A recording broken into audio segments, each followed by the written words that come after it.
हरे कृष्ण श्री ब्रजमंडल परिक्रमा आज प्रसंग होउचंती कंसटीला।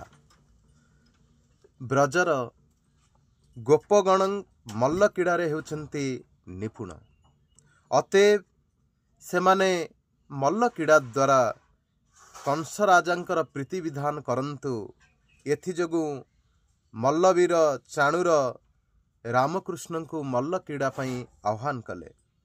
चाणूर भगवान श्रीकृष्ण सहित एवं मुष्टिक भगवान बलराम सहित मल्ल क्रीड़ारे नियुक्त हेले।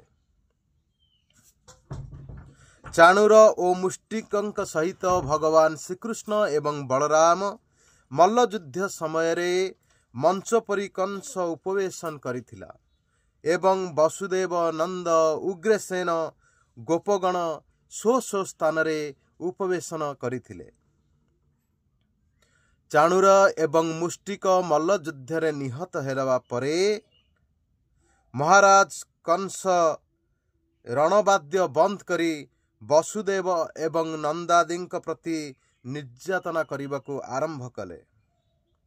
रामकृष्ण को सभारू बहिष्कृत करिबा पई कंस आदेश देले। श्रीकृष्ण उल्लंघन पूर्वक कंस निकट को जाई तार केश को आकर्षण करी ताहाको मंचरू रंगभूमि को निक्षेप करी स्वयं तदुपरि पतित हेले। ताहा द्वारा कंसर प्राणनाश होइतिला। कंसर एही मृत्यु स्थान को कंस ढिला बा कंस खाली बोली कहा जाए। एहा होली दरजा निकटरे अवस्थित मंदिर भितरे भगवान श्रीकृष्ण एवं बलरामंकर मूर्ति कंसर केश आकर्षण करी सेठारे विराजमान करिछंती। एही टीलार पार्श्वरे कंस खेड़ा नाम रे गोटिए नाल जमुना पर्यंत जाइछि।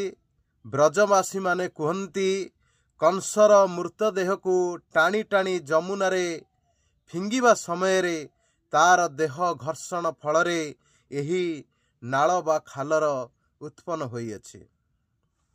हरे कृष्ण।